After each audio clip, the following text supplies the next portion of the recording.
Baik, bismillahirrahmanirrahim. Assalamualaikum warahmatullahi wabarakatuh. Selamat malam teman-teman semua, manapun berada. Semoga selalu dalam keadaan sehat, selalu dalam keadaan berkahan, dan kita semua bisa mengikuti pembelajaran kelas gratis memulai bisnis ini dari Startup Biz Class dan IPO Coaching. Baik, bagi teman-teman yang ada di Google Meet, ya kita menjalankan dua platform sekaligus, di Twitter Space ini live dan juga di Google Meet juga live ya. Kalau teman-teman lihat saya ada dua ya, yang ada di Google Meet ya, saya ada dua kabel di badan saya, banyak kabelnya nih. Ada kabel warna putih untuk Twitter Space dan ada mikrofon hitam ini di sini di bawah sini khusus untuk Google Meet. Mudah-mudahan suara saya cukup terdengar jelas bagi teman-teman semua. Baik, kita sudah memasuki batch yang ketiga atau angkatan ketiga dari kelas gratis memulai bisnis ini. Setelah dua kelas yang sebelumnya, maka hari ini kita akan belajar tentang masuk ke materi yang pertama dari 12 materi yang akan kita pelajari selama 6 hari ke depan. Jadi dalam 6 hari dalam satu hari kita akan belajar dua materi. Ya, karena ini kelas akselerasi dan saya nilai dengan akselerasi ini paling tidak teman-teman memiliki gambaran yang utuh dulu, yang lengkap dulu dalam waktu yang singkat, sehingga nanti masing-masing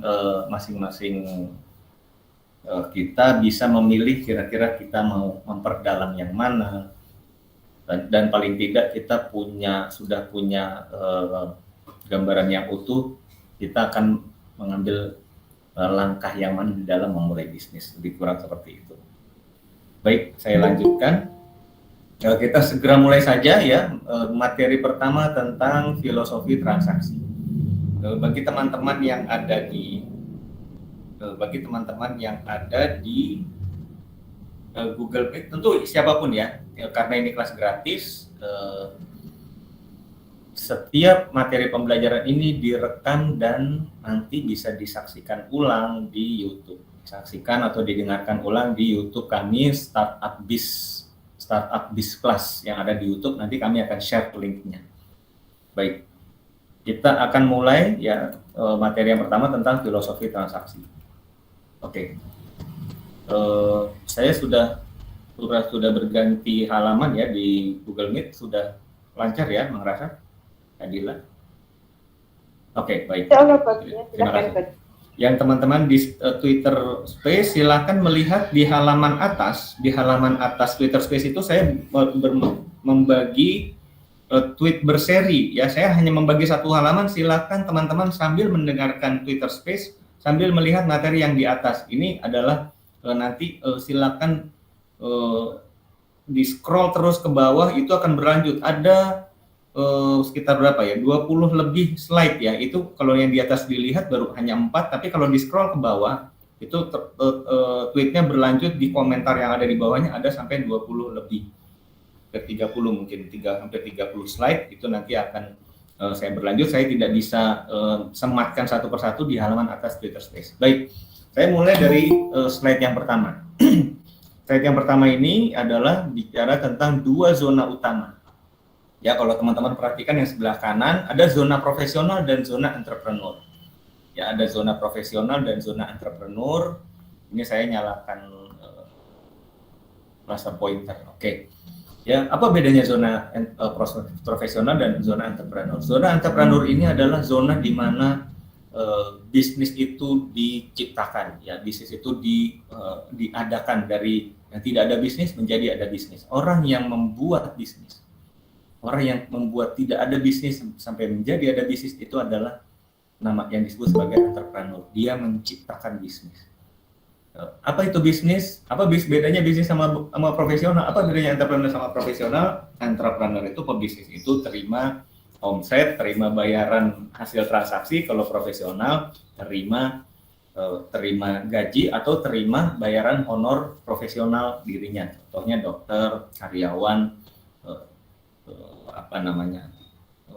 pengacara, artis dan lain itu profesional masuknya. Tapi kalau entrepreneur mendapatkan bayaran dari yang disebut sebagai omset, yang disebut sebagai revenue dan lain-lain. Ya, itu yang membedakan. Nah, entrepreneur itu dia membangun yang disebut sebagai bisnis. Oke, bisnis itu intinya ada 4 yang bagaimana membangun bisnis, ada 4 tahapan lah. Yang pertama adalah memilih pembeli, yang kedua adalah memilih produk, yang ketiga adalah memilih tipe bisnis, yang keempat adalah menetapkan model bisnis. Hari ini kita akan membahas yang paling bawah, fondasi terbawah, yaitu memilih pembeli. Ada 2 materi hari ini, filosofi transaksi dan tipe dan profil pembeli. Nah, ini yang harus kita pelajari di dalam hal memilih bisnis, memilih pembeli pertama kali. Baik, saya lanjutkan. Saya pikir cukup jelas ya. Nah, bedanya apa? Sedikit saya tambahkan, apa bedanya zona entrepreneur dan zona profesional? Entrepreneur itu adalah yang menciptakan bisnis dari omset 0 sampai 1 juta US dollar. Ini saya ambil quote dari seorang pemerhati entrepreneurship yang disebut yang namanya adalah Keith Cunningham, orang Amerika. Keith Cunningham ini adalah gurunya ayah kaya ya. Jadi yang disebut ayah kaya itu adalah Keith Cunningham ini, gurunya Robert T. Kiyosaki. Jadi dalam hal entrepreneur, dia adalah menciptakan 0 sampai 1 juta US dollar. Itu adalah pekerjaan entrepreneur. Menciptakan yang tidak ada menjadi ada, menciptakan peluang menjadi nyata. Bukan hanya sekadar peluang, tapi menjadi bisnis.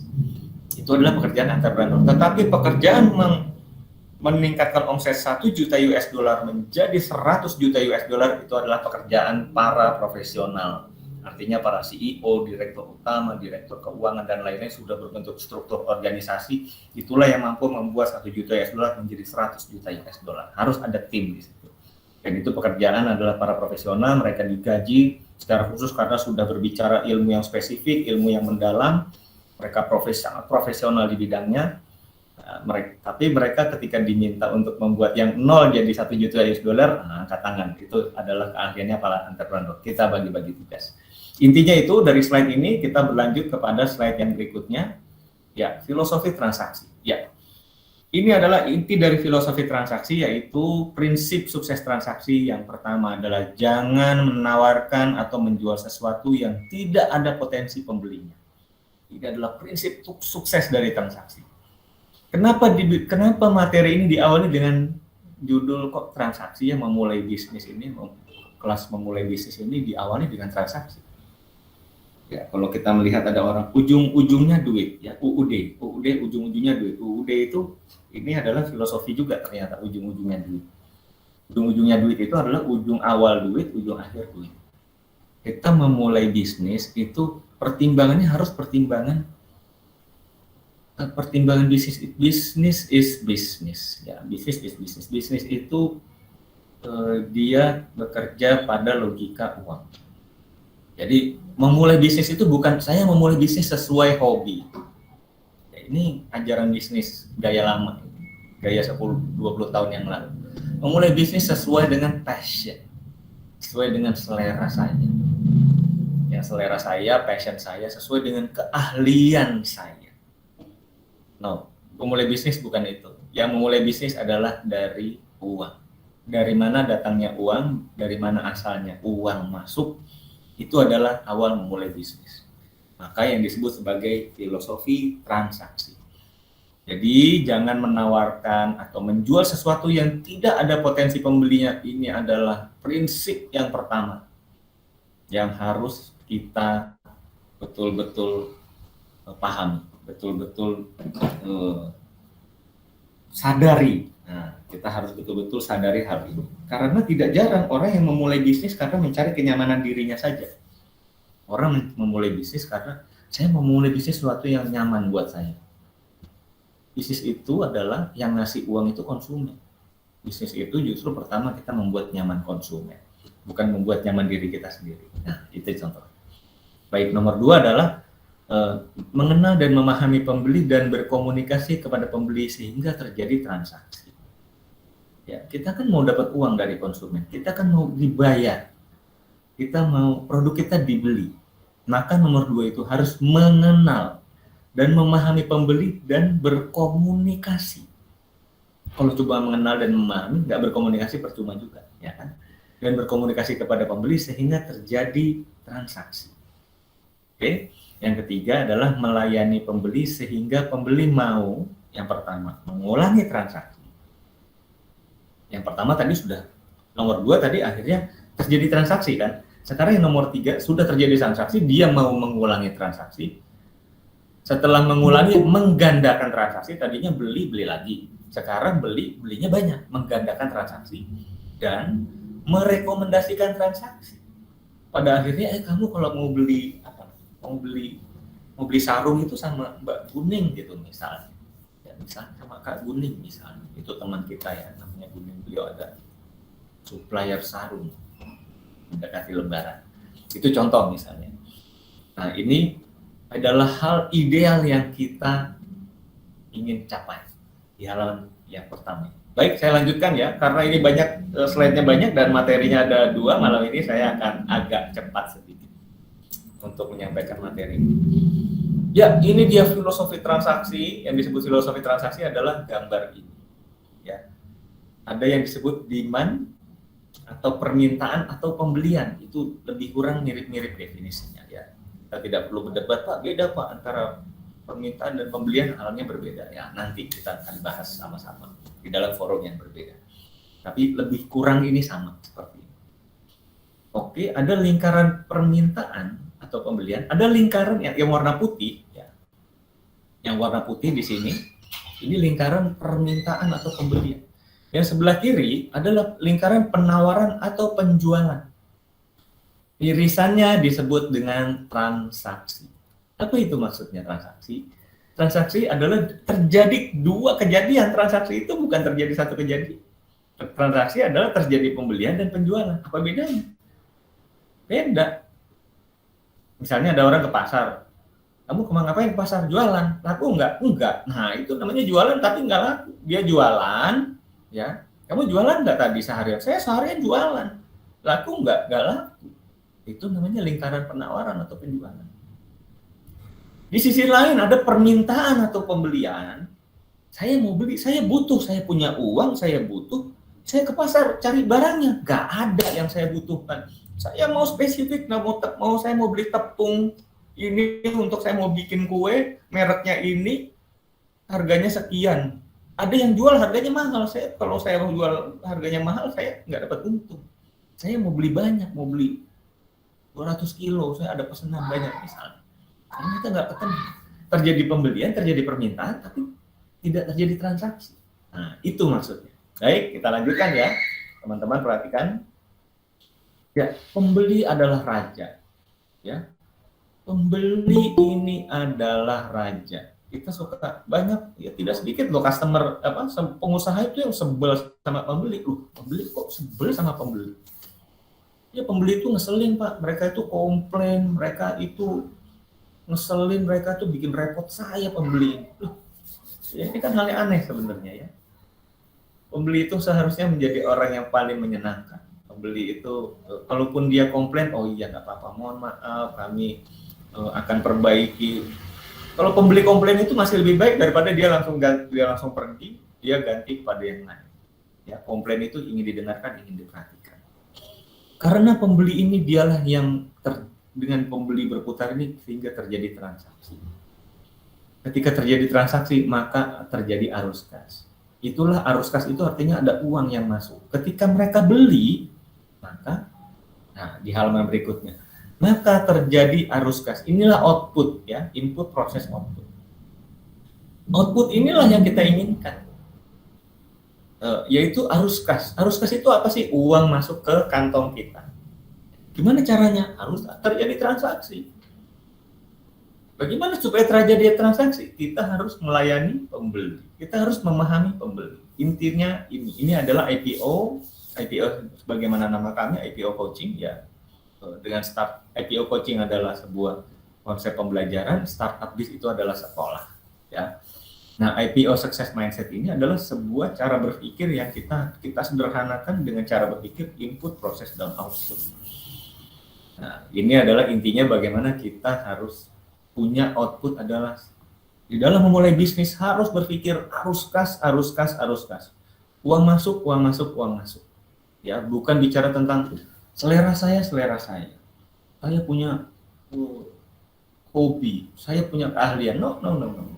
Jangan.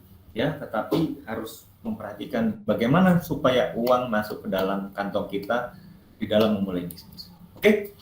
Ya, sehingga dua prioritasnya adalah pembeli dan transaksi. Ya, prioritasnya adalah pembeli dan transaksi. Baik, ini kita bisa lanjutkan. Bagaimana cara menemukan peluang transaksi? Ya, ada 4 cara. Ada 4 sudut pandang di dalam memulai menemukan peluang transaksi. Pak, ini peluang bisnis nih. Apa betul itu peluang bisnis? Yakin? Oh, benar, Pak. Kenapa? Saya menemukan bahan batu, misalnya saya punya bahan batu bacan 2 kg, ini batu bacan terbaik. Itu belum peluang bisnis, namanya. Itu baru peluang bisnis itu kalau sudah ada calon pembeli. Peluang bisnis itu kalau ada orang, Pak, kemarin ada orang datang ke saya, dia nanya, kamu punya nggak batu bacan 2 kg, saya mau beli. Itu baru peluang bisnis, bukan batu bacannya dulu.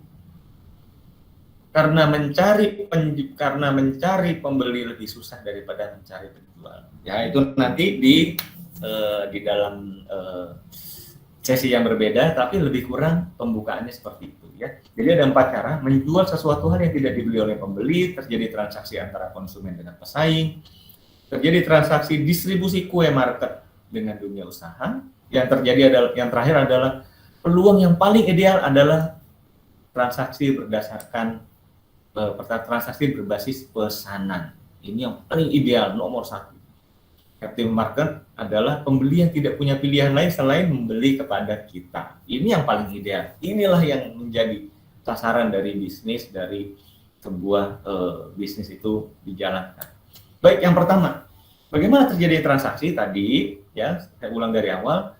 Lingkaran permintaan adalah ketika ini hanya menjadi warna putih saja, yang di putih sini, terjadi permintaan tapi tidak menemukan yang dibutuhkan atau diinginkan.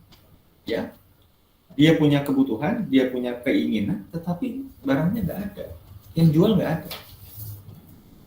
Lebih kurang seperti itu. Dia punya daya beli, uangnya ada, dia ingin membeli, dia membutuhkan untuk membeli, tapi yang jual nggak ada. Nah, ini baru peluang. Yang lingkaran nomor 3, ya, nomor 3 di sini, ya, nomor 3, lingkaran penawaran, terjadi aktivitas penjualan, namun tidak terjadi pembelian.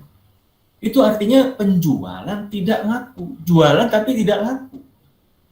Pak, bisnis saya turun, Pak. Kenapa? Saya juga nggak tahu. Saya cuma, baik Pak Aswin, gimana menurut Pak Aswin, kenapa bisnis saya tutup? Saya cuma bisa kasih satu tebakan saja. Apa itu, Pak? Kan pembeli Anda yang dulu beli sama Anda terus nggak beli lagi kan? Kok pasti Pak Aswin tahu? Memang cuma logika itu, nggak perlu saya jadi cenayang, nggak perlu saya jadi dukun, karena itu logika dasar aja. Bisnis itu turun karena pembeli kita menurun. Transaksi kita menurun, pembeli kita yang tadinya membeli jadi tidak membeli lagi. Sesederhana itu. Sementara yang di lingkaran hijau adalah irisan transaksi. Terjadi aktivitas jual beli atau aktivitas pembayaran dan pertukaran barang. Barang terbeli dan terbayar. Perhatikan, terbeli dan terbayar. Bisa nggak terbeli tapi tidak terbayar? Bisa. Barangnya sudah diantar, bayarnya hutang, bayarnya belakangan. Nah, itu memang sudah terjadi transaksi, misalnya sudah ngasih DP, dia bayarnya nyicil, mungkin saja. Tapi idealnya adalah yang bayarnya sudah langsung lunas. Itu saja. Baik. Yang pertama, mengapa tidak terjadi transaksi? Ya, silakan. Itu space saya jatuh, tolong di baik. yang LDS code, yang Adila gitu. Oh, baik. Ya.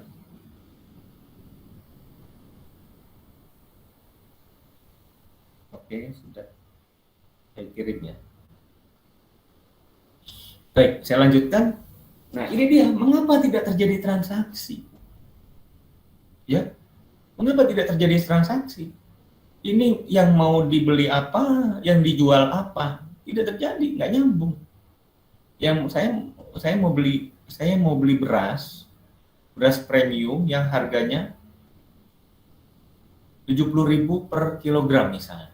Sementara yang jual saya ada beras harganya adalah 50.000 per kilogram. Nggak mau, saya maunya belinya 70.000. Loh kami adanya yang 50.000. Bapak mau nggak beli ini? Adanya ini? Saya nggak mau.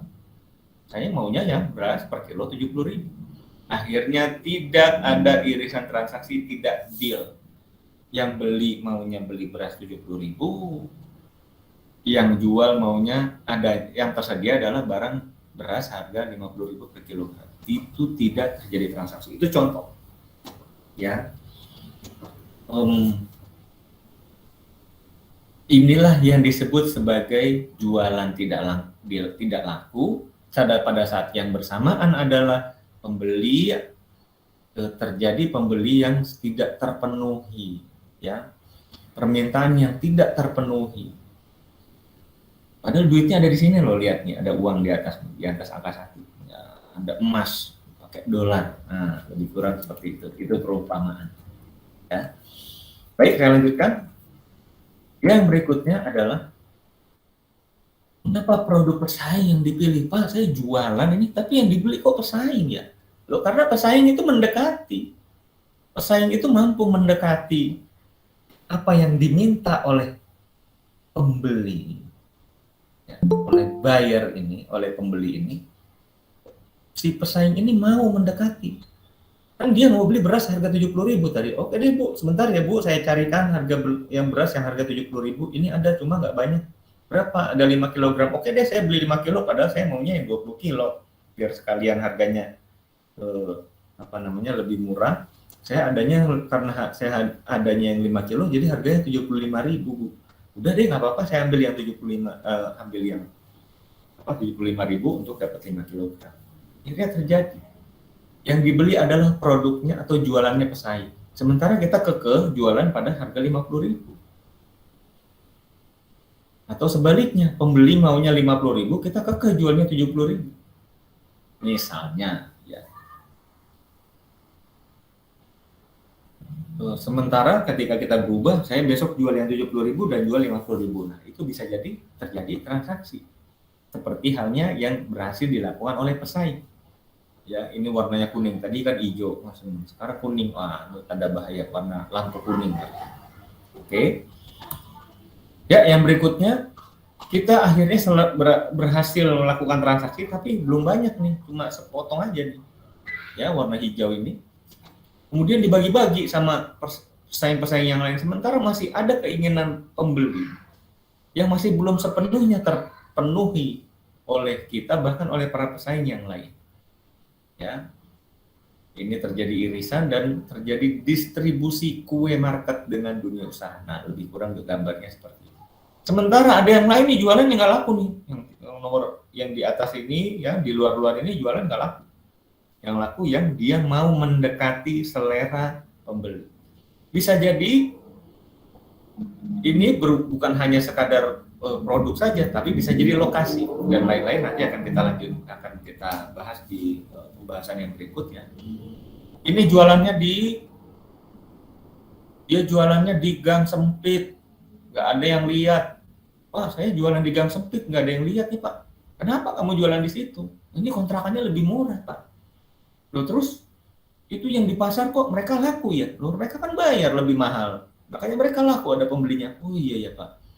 Daripada saya cari kontrakan yang murah di sini, gang sempit, nggak ada yang mau lewat, parkirnya susah.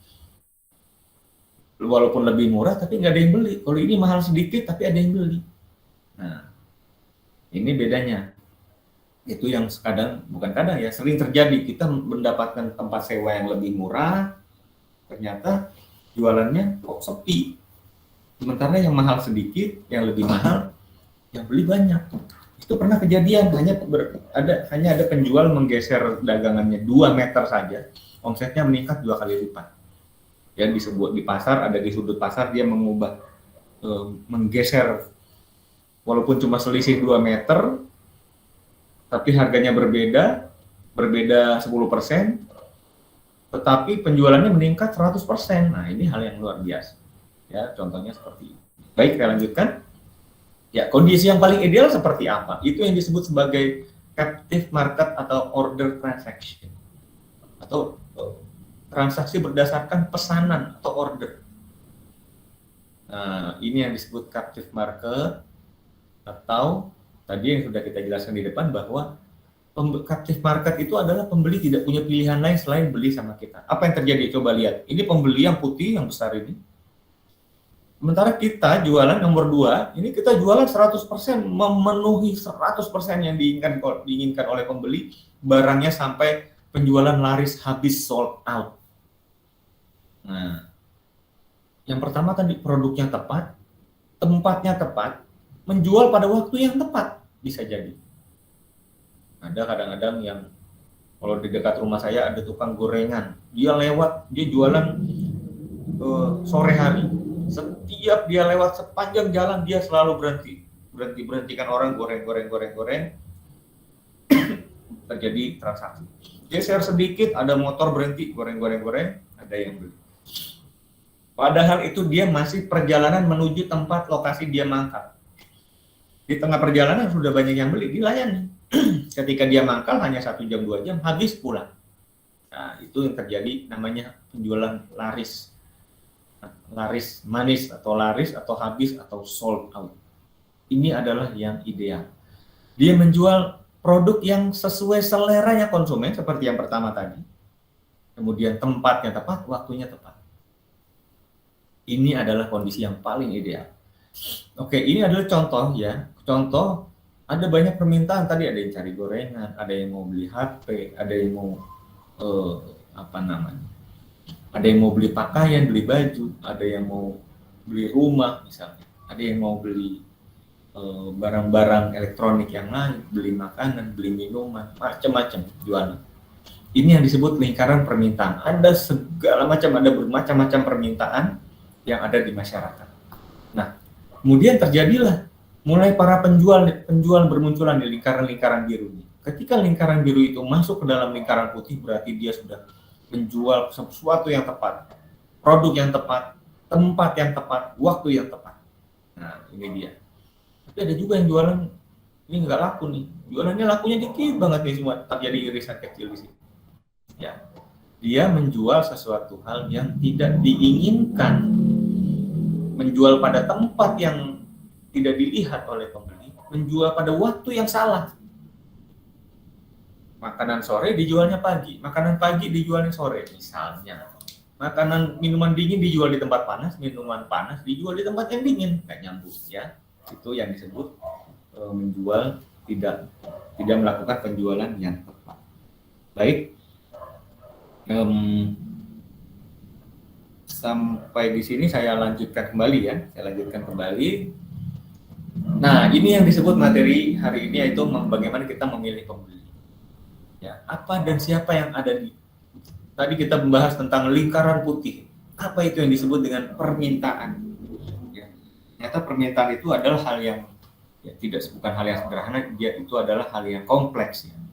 Bagaimana kita memahami perilaku pembelian? Ya, ada perilaku konsumen di sini di bawah. Ada lingkaran permintaan atau contoh segmen. Baik, kita lanjutkan. Lingkaran permintaan, mereka tinggal di mana sih? Nah, itu pertama tadi, lokasinya tepat nggak kita menjual? Kita menjual produk anak muda misalnya. Produk anak muda mereka akan mencari di Shopee misalnya ya, di marketplace. Mereka akan cari di Tokopedia, mereka akan cari di Bukalapak misalnya. Kenapa? Anak muda ini kan mereka adalah sudah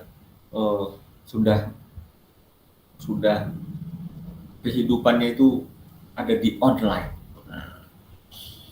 Jualan sama anak muda di online, bisa juga jualan di mall misalnya, jualan di pasar, di pinggir jalan. Tapi bagaimana supaya anak-anak muda ini bisa mampir? Contoh, ada yang online, ada yang offline. Kalau yang jualan kepada orang yang lebih tua, tentu kita harus jualan yang offline misalnya. Harus jualan yang offline. Offline itu artinya apa? Jualan yang selainnya online tentunya. Dia jualan di pasar, dia bisa berinteraksi secara langsung, sehingga untuk orang yang lebih tua dia tidak perlu repot, mungkin dengan cara lama, dengan gaya lama, maunya melihat barang, pegang, coba, merasakan, baru dia akan mau terjadi pembelian. Kemudian kita harus memperhatikan kelompok usia. Bahkan pria atau wanita kita harus memperhatikan.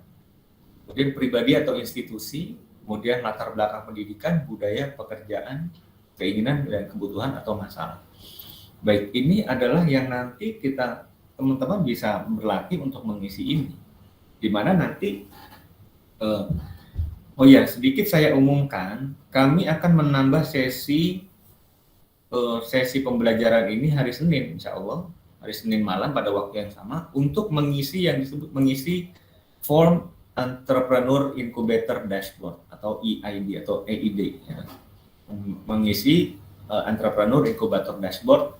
Dengan begini kita bisa berlatih langsung memetakan siapa sih pembeli kita. Nah, siapa yang ada di lingkaran permintaan tersebut. Baik, yang kedua adalah ini contoh yang segmen yang spesifik ya. Kalau tadi form isian, yang kedua adalah contoh segmen spesifik. Ini adalah segmen yang paling klasik adalah youth, woman atau netizen atau pemuda, wanita atau warganet. Jadi misalnya siapa konsumen produk kita? Konsumen saya wanita. Nah, konsumen saya adalah pelaku orang yang beli di online. Mereka menghabiskan waktu di media sosial, di HP dan sebagainya. Atau mereka menghabiskan waktu di depan laptop misalnya. Itu adalah segmen saja. Mereka karena produk saya adalah juga produk jasa di internet, maka pembeli saya adalah mereka yang ada di mereka bergaul atau berinteraksi lewat internet. Ada produk saya yang banyak pembeli adalah wanita, sehingga desain saya warnanya, produk saya packagingnya menarik perhatian wanita, kemudian wanita itu senang membeli produk saya dan lain-lain. Yang ketiga tadi misalnya ada pemuda, produk saya ini banyak dibeli oleh anak-anak muda. Misalnya kopi, misalnya anak muda itu ngopi atau boba, makan boba. Atau anak muda ini produk fashion, produk pakaian misalnya. Ada juga yang lebih spesifik, siapa konsumennya? Pak, konsumen saya itu semuanya reseller. Saya adalah sebagai seorang produsen, sehingga yang pembeli saya adalah para reseller. Saya tidak berjualan langsung kepada konsumen. Atau pembeli saya adalah para distributor, atau malah justru konsumen langsung. Pembeli saya adalah selalu pembeli baru, Pak. Kenapa? Karena saya jualan di pinggir jalan, di mana ini adalah jalan antar kota, antar provinsi, atau saya jualan di stasiun, saya jualan di terminal misalnya. Maka yang membeli produk saya adalah selalu para pembeli baru. Atau pembeli saya adalah kebanyakan pelanggan. Pembeli saya, Pak, customer saya itu cuma ada 50 orang. Nah, karena mereka itu adalah selalu berlangganan. Ya, jadi tentu ada pembeli baru, tetapi yang akan membeli rutin mereka adalah para pelanggan. Misalnya apa? Catering misalnya. Mereka berlanggan catering, sehingga mereka adalah para pelanggan, dan jarang sekali kalau catering misalnya para pembeli baru. Karena yang dicari oleh catering adalah para pelanggan. Atau segmen spesifik adalah mereka di perkantoran karena saya jualan di kantor. Atau justru di perumahan. Atau pusat perbelanjaan di pasar atau di mall, atau di pusat keramaian misalnya. Saya selalu buka booth, saya hanya jualan buka booth aja Pak, buka stand misalnya. Di pusat keramaian ada pameran, saya ini jualan cuma sebulan paling 4 hari. Yaitu apa? Sabtu Minggu. Setelah itu libur terus. Karena pokoknya saya jualan 4 hari dalam sebulan aja sudah penghasilan saya sudah lumayan. Karena ini adalah penghasilan tambahan misalnya. Ada juga di pinggir jalan jauh dari jalan utama. Ada akses parkir, pesan antar. Ini adalah contoh-contoh segmen spesifik yang teman-teman bisa baca. Ya, di mana ini adalah contoh segmen spesifik. Ini adalah lingkaran permintaan yang harus kita penuhi.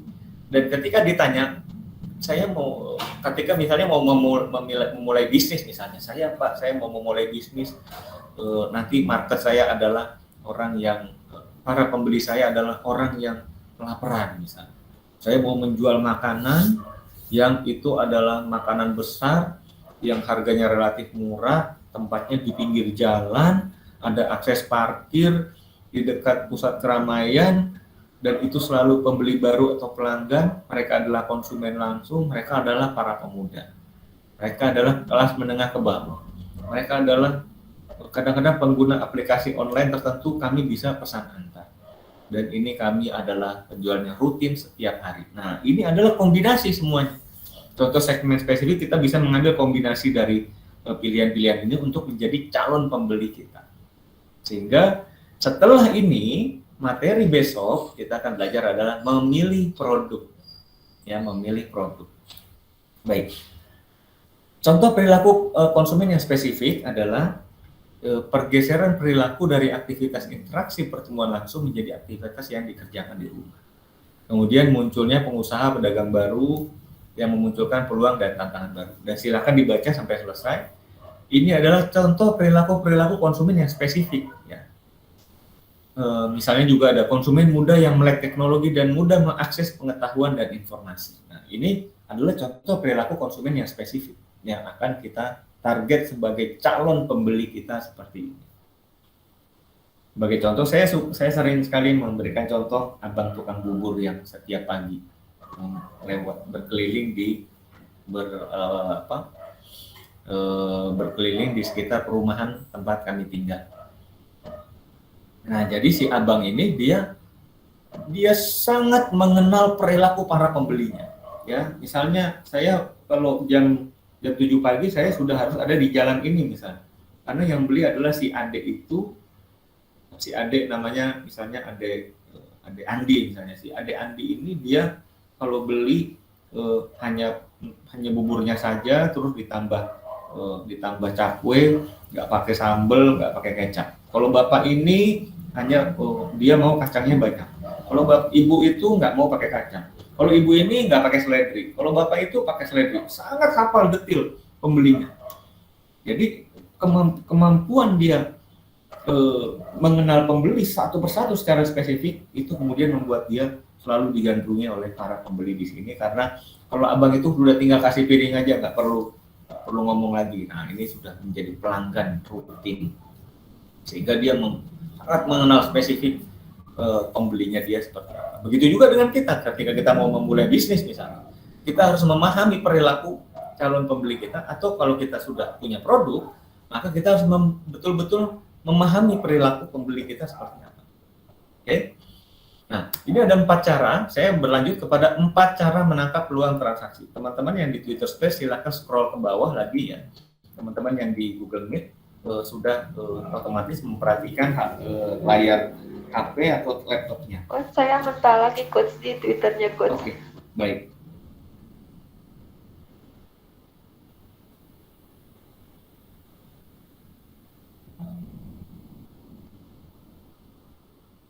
Sudah masuk ya, Adila. Baik, saya lanjutkan. Terima kasih coach. Ya, sama-sama. 4 cara menangkap peluang transaksi. Yang pertama adalah bisnis atau produk baru. Ya, bisnis atau produk baru. Coba perhatikan before dan after di sini. Yang kedua adalah bisnis atau produk lama ditambah kreativitas dan inovasi. Yang ketiga adalah iklan, promosi, edukasi, demo, dan testimoni. Yang keempat adalah penetrasi pasar. Ini secara umum dulu, kita akan bahas pada slide yang berikutnya. Baik, yang pertama adalah bisnis atau produk baru. Bisnis atau produk baru sebelumnya adalah tidak punya bisnis atau produk. Mau bisnis apa ya?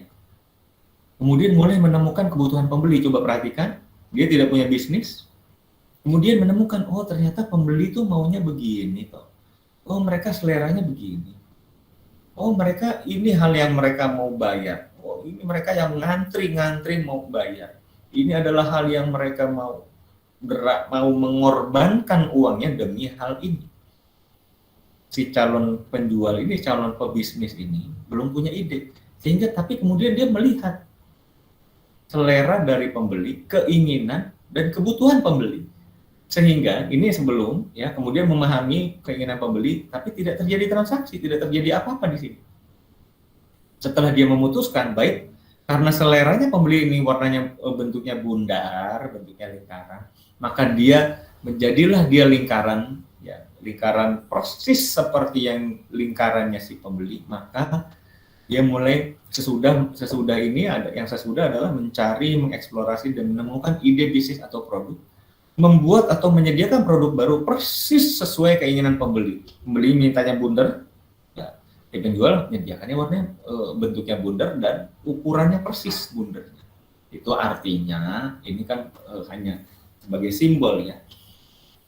Kita mengikuti, memenuhi keinginan dan kebutuhan dari pembeli atau konsumen kita. Ya, yang ketiga adalah melakukan promosi, penetrasi dan transaksi. Ya, kalau produknya sudah sesuai tapi nggak promosi, nggak penetrasi, nggak menawarkan dan tidak melakukan transaksi, percuma juga. Artinya harus melakukan ketiga hal yang di bawah ini. Ini adalah sebelum dan sesudah. Ini adalah cara yang ideal di mana teman-teman yang belum punya produk, yang belum mempunyai bisnis, ini begini caranya. Ya, kita memahami selera pembeli dulu, apa kebutuhan mereka, apa keinginan mereka, seperti yang tadi kita bahas pada slide sebelumnya, sehingga kita baru menemukan produk, ya. Kita akan membahas bagaimana produk itu kita bisa pilih untuk pada materi besok hari Minggu malam jam 8 malam, ya. Oke. Yang pertama tadi belum punya produk, belum punya bisnis. Yang kedua, dia sudah punya bisnis atau sudah punya produknya atau bisnisnya lama atau produk lama. Oke, sudah punya bisnis atau produk, mulai menemukan dan memahami bahwa kebutuhan dan keinginan pembeli tidak sesuai. Pembelinya maunya bundar, tapi produk kita kok bintang, ya, tidak sesuai dengan produk yang ditawarkan. Kok beda sih? Oh, maunya dia ini toh. Oh, produk saya begini, keinginan pembeli itu bundar. Tapi yang kita tawarin aja nawarin yang bintang itu, nggak masuk dong. Ya, pembeli nggak mau beli. Saya maunya bundar kok, nawarinnya bintang, kan gitu. Selera saya bundar kok. Selera saya maunya belinya di sini. Saya lewat jalan sini, Anda jualannya di sana. Saya mau belinya jam segini, Anda jualannya jam berapa? Saya mau belinya produk ini, Anda jualan produk apa? Saya maunya produk ini dengan harga sekian, Anda jualnya apa? Ini siapa ya pembeli yang terbanyak yang seperti itu? Sesudahnya adalah melakukan inovasi. Iya ya, saya harus berubah ya. Tadinya saya bintang, oke deh, saya jadi berubah deh jadi bundar juga. Nah, melakukan inovasi dan mengubah bisnis atau produk.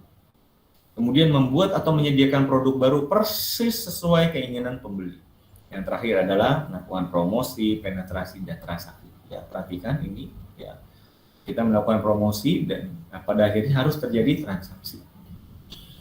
Ini dengan tipe produk lama atau bisnis yang lama, plus ya ditambah kreativitas dan inovasi, mengubah produk kita yang lama menjadi produk yang baru, yaitu dengan kreativitas dan inovasi sehingga sesuai dengan yang diinginkan oleh pembeli. Baik, saya lanjutkan.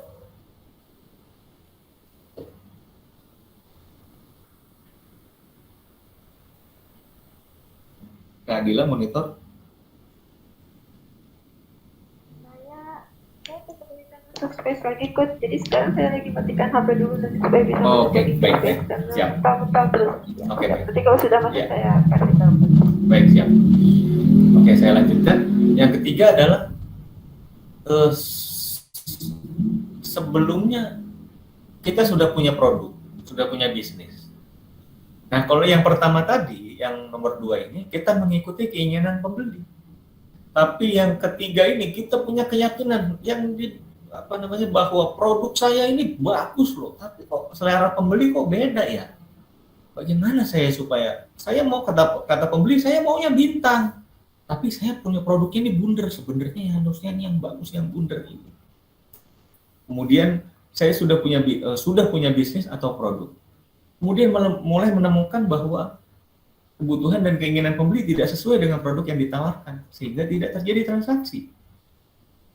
Bagaimana supaya terjadi transaksi? Nah, ini agak lebih menantang dibanding yang sebelumnya.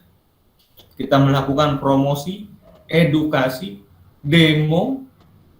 demonstrasi, Demo yang dimaksud adalah demonstrasi produk ya, dan kemudian menyajikan testimoni mengenai manfaat, spesifikasi, nilai dan dari bisnis atau produk. Ya, kita mengedukasi, ini produknya bagus bro. Anda harusnya beli yang bundar ini, bukan yang bintang, itu sesuai selera Anda. Kekeh gitu, dia konsisten gitu menyampaikan bahwa produk ini yang bagus. Nah, ini agak effortnya lebih besar dibanding yang sebelumnya. Karena kita mengubah persepsi pembeli menjadi sesuai dengan keinginan penjual. Ya, dengan mempertahankan produk yang lama, ya pada akhirnya melakukan promosi, penetrasi dan transaksi. Coba perhatikan di sini.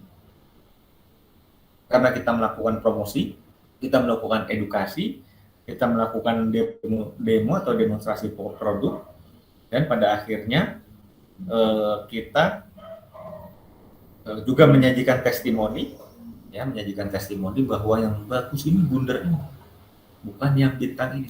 Itu mungkin saja, sehingga pembeli akhirnya mengubah persepsinya, mengubah seleranya. Oke deh, baik, saya akan coba yang sesuai dengan yang ditawarkan oleh penjual. Nah, itu yang disebut sebagai promosi, edukasi, demonstrasi, dan juga testimoni. Baik, yang terakhir adalah penetrasi pasar. Ini juga tidak kalah pentingnya. Ya, tidak kalah pentingnya, yaitu sebelumnya sudah punya bisnis atau produk, semuanya sudah sesuai. Yang kita jual sesuai dengan yang diinginkan oleh pembeli. Ya, sudah sesuai dengan produk yang ditawarkan.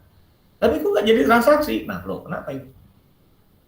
Tempat jualannya tepat, ya, waktunya tepat, apalagi produknya persis, produknya sesuai, tempatnya sesuai, waktunya sesuai. Jadi nggak terjadi transaksi, ya orang tokonya tutup kok, ya orang tokonya tutup, kita tidak menawarkan gimana?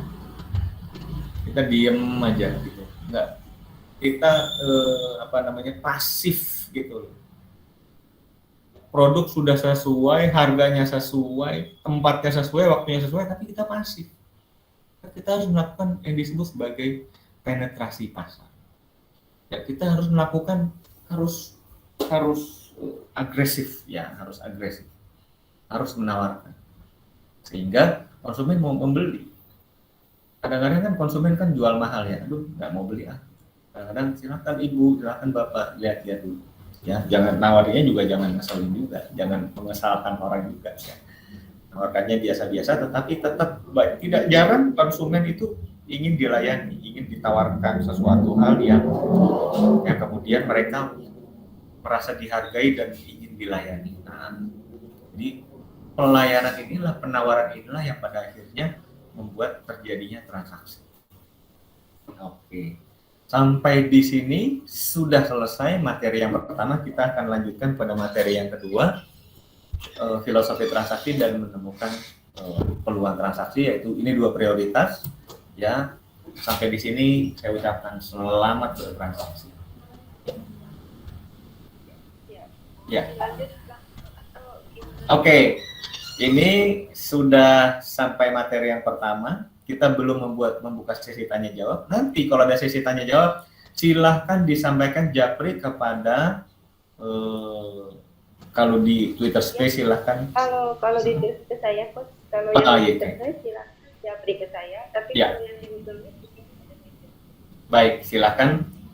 Baik, yang di Google Meet silahkan ada message ya, bisa menyampaikan pesan kepada host, dan juga kalau di Twitter Space silahkan disampaikan kepada Kak Adila di apakah DM atau mention di tweetnya atau di Twitter ya.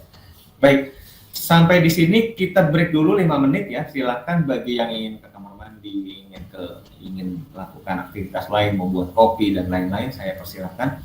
Kita break 5 menit ya, lebih kurang 5 menit. Sekarang 20.58 di HP saya. Kita kembali jam 21.03. Itu kan Dila ya. Baik, bismillahirrahmanirrahim. Kita lanjutkan kepada materi yang berikutnya, tipe dan profil pembeli. Setelah tadi kita sudah menyadari bahwa betapa pentingnya kita memahami pembeli kita, perilaku pembeli kita seperti apa, perilaku pembelian mereka seperti apa, mengapa mereka mau mengorbankan uangnya untuk suatu kebutuhan, suatu keinginan, suatu selera, suatu fungsi, solusi atau apapun itu, ya, sehingga dari kebutuhan, keinginan, fungsi, solusi, spesifikasi atau apapun itu yang terwakili oleh sebuah produk itu bisa kita penuhi nantinya. Ya. Apakah kita sudah punya bisnis sekarang atau kita baru mau memulai bisnis, ya teman-teman jangan bingung. Saya mau bisnis apa? Ya nomor satu yang kita pikirkan adalah konsumen dulu. Siapa yang mau beli? Siapa yang mau bayar? Siapa yang mau mengorbankan uangnya untuk sesuatu? Apa itu yang mau mereka korbankan? Oke, itulah yang inti dari yang disebut sebagai profil pembeli, di mana ini adalah sebuah pendekatan yang klasik ya. Saya berguru kepada Pak Hermawan Kartajaya. Pak Hermawan Kartajaya ini adalah begawan marketingnya Indonesia ya. Kalau teman-teman mendengar siapa sih pakar marketing Indonesia, namanya Pak Hermawan Kartajaya. Kenapa? Karena beliau sudah selevel tingkat level internasional, sudah bersandingan dengan yang disebut dengan Bapak Marketing Internasional, namanya Mr. Philip Kotler. Itu teman-teman yang belajar dunia marketing pasti pernah mendengar nama Philip Kotler. Beliau adalah termasuk rujukan marketing yang banyak dipakai di perguruan tinggi ya dalam teori-teori marketing. Nah, ini materi tipe dan profil pembeli ini, yaitu kita lihat memilih pembeli, memahami pembeli dan pembeli sebagai penghasil transaksi bagi bisnis sehingga menghasilkan arus kas. Selalu arus kas, selalu siapa yang bayar, selalu dalam hal melakukan transaksi. Oke, kita sudah di sini dari 12 seri pembelajaran kita sudah materi yang kedua malam ini. Ya, fundamental bisnis ditentukan oleh faktor memilih siapa yang akan menjadi target dari produk dan bisnis kita. Itu fundamental, paling bawah, paling mendasar. Oke, yang tadinya tidak ada transaksi, silakan teman-teman memperhatikan yang di Twitter Space, memperhatikan di halaman atas saya sudah pin lagi slide presentasi ya dari tweet saya, silahkan diperhatikan di situ. Sekarang kita sudah ada di slide yang ketiga, yaitu ini adalah sebuah ilustrasi yang tadinya tidak ada transaksi, kemudian mulai terjadi irisan. Ya. Kenapa terjadi irisan? Karena si penjual ini sudah mulai menemukan pola pembelian. Oh, ternyata yang selera pembeli begini toh. Ya, sehingga terjadilah transaksi. Ya, terjadilah jual beli. Nah, sehingga setelah dia mulai terjadi transaksi, mulai memenuhi keinginan pembeli, yang paling ideal ada transaksinya laris manis, semua yang diinginkan oleh pembeli dipenuhinya. Bahkan semuanya produk yang dia sediakan sold out. Bahkan inden, bukan sold out lagi, lebih luar biasa lagi inden. Aduh, inden ya, kayak mohon maaf produknya belum selesai. Sampai rebutan. Nah, ini yang paling ideal, ini adalah kondisi yang paling ideal. Bagaimana caranya? Ya, kita akan mengikuti itu dengan kita memahami pembeli, ya. Tipe-tipe dan profil pembeli seperti apa sih? Nah, itu yang disebut, proses itu yang disebut sebagai STP atau STP bahasa Inggrisnya. Segmenting, targeting, positioning. Segmenting itu adalah kita mengelompokkan pembeli. Kita bisa saja sih ya, produk kita pembelinya siapa? Pembelinya adalah semua desa. Nah, kayak lagu nih. Ya, kalau semuanya produk bisa membeli produk kita, berarti produk kita super. Dan biasanya yang bisa menyediakan produk seperti ini yang segala lapisan masyarakat membeli, itu yang bisa memenuhi itu biasanya perusahaan-perusahaan besar sekali. Perusahaan yang besar sekali, dia menjual produk yang manfaatnya luas, bahkan harganya juga murah sekali, sehingga semuanya bisa membeli. Oke, tapi kita para UMKM, para pebisnis pemula, biasanya jarang yang bisa mencapai kondisi ideal seperti itu. Kita bisa memenuhi produk yang sampai seideal itu.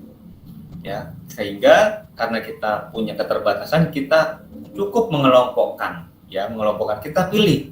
Itulah kita pilih sebuah segmen, ya, sebuah kelompok khusus, itulah yang disebut sebagai segmenting. Setelah kita melakukan segmenting tadi dari ada yang tua, muda, miskin, kaya di kota dan di desa, kita pilih salah satu dari kriteria-kriteria tersebut. Itulah yang disebut targeting, itulah yang disebut proses memilih pembeli. Ya, dengan memilih pembeli tadi, saya nggak semuanya membeli produk saya hanya melayani spesifik. Produk saya hanya bisa melayani spesifik konsumen tertentu, sehingga pada kemudian kita melakukan positioning bahwa produk saya untuk usia muda misalnya, produk saya untuk yang di kota, produk saya untuk yang anak muda di kota tapi menengah ke bawah misalnya. Nah, itu sudah menentukan posisi, itulah yang disebut dengan positioning. Ya, segmenting, targeting, positioning adalah 3 rangkaian proses yang harus dilakukan dalam pemasaran dan berpengaruh besar terhadap citra perusahaan. Citra perusahaan atau brand image serta elemen bisnis lainnya. Jadi 3 proses ini, STP. Nah, pada akhirnya kita memilih pembeli, ya tidak semuanya tadi, dan setelah kita memilih pembeli, kita memilih posisi kita. Ya. Sehingga ketika kita memilih posisi, kita tidak tampil, kita tidak berkomunikasi bahwa produk ini untuk semua orang, produk ini spesifik. Produk saya untuk wanita, Pak, sehingga packagingnya warnanya pink, ya, warnanya biru pun biru muda, warnanya lebih cenderung cerah, yang ya kewanita-wanitaan, ada bunga-bunganya. Kalau laki-laki kan malu pakai gitu. Tapi karena memang produknya memang pembelinya wanita, maka itu sangat laris, sangat laku dengan segmen wanita. Itu contohnya. Oke, ya, segmenting itu apa sih? Dari yang paling besar, kita membuat segmen yang paling besar, nomor 1 adalah lokasi. Ya, kita mau jualan di mana? Di kota, di desa. Oke, contohnya. Oke, di kotanya di mana? Di pasar, di mall, di perumahan, pinggir jalan, di mana? Lokasi. Tentukan lokasi dulu. Online atau offline? Ini 2 hal yang sangat berbeda, yang sangat spesifik. Kita harus memilih di mana lokasi kita jualan. Pak, pokoknya saya jualan online, titik. Nah, silakan. Pak, pokoknya saya, kenapa online? Karena saya pengusaha pemula, Pak. Kalau saya belum apa-apa, saya udah ngontrak tempat, kan belum pasti nanti gimana kira-kira ke depannya. Saya sementara ini adalah uang satu-satunya saya untuk modal. Maka saya harus memilih, harus betul-betul menggunakan seefisien mungkin. Oke, nah itu contoh. Kemudian segmen yang lebih spesifik sudah bicara demografis. Demografis itu apa? Usia, jenis kelamin, pendidikan, budaya, penghasilan. Ini apakah pembeli pribadi atau badan usaha, retail atau grocery. Sudah semakin spesifik. Ternyata pembeli saya adalah yang pendidikannya masih SMA misalnya, setara SMA. Nah, itu lebih spesifik misalnya. Atau pembeli saya adalah yang semuanya adalah para korporasi atau badan usaha. Karena produk saya adalah produk-produk industri misalnya. Itu bisa saja terjadi. Semakin spesifik, semakin ke kanan, ya, sudah bicara tentang gaya hidup, perilakunya, hobinya apa.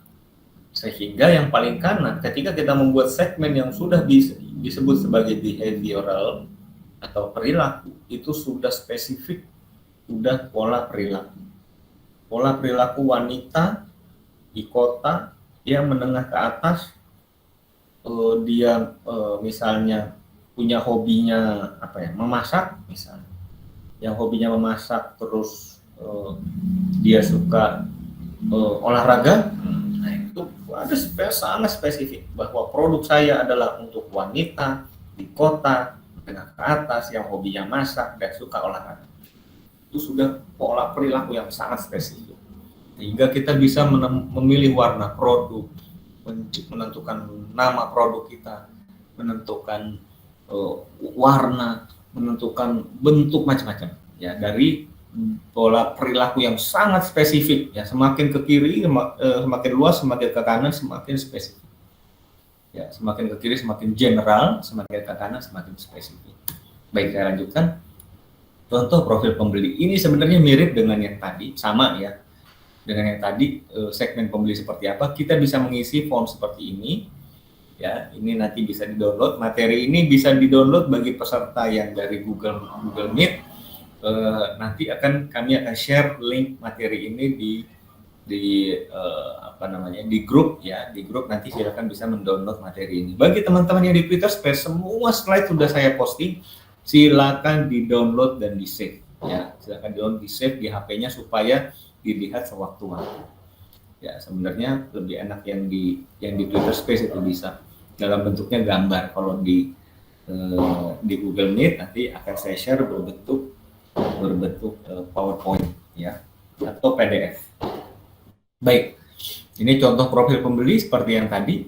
Kita tentukan spesifik siapa pembeli kita, sehingga kita bisa berkomunikasi lebih jitu lagi. Apalagi ketika kita sudah menggunakan strategi online. Strategi online itu nanti ketika kita bicara seorang digital marketer, berbicara pada seorang yang berprofesi sebagai pakar marketing di dunia digital, dia akan bertanya hal yang spesifik. Yang pembeli, pemuda, wanita, atau siapa? Atau netizen misalnya. Mereka itu reseller, distributor, atau konsumen, pembeli baru atau pelanggan, perkantoran, perumahan, pusat pembelanjaan, atau pusat keramaian. Jadi kita harus segera menentukan siapa target pembeli yang kita target, siapa yang potensinya, siapa yang peluangnya semakin besar untuk kemudian kita layani dengan produk dan jasa kita. Oke. Ya, ini lanjutan tadi contoh profil pembeli ya. Seperti yang pertama tadi, ini ada irisan yang seperti yang pertama tadi.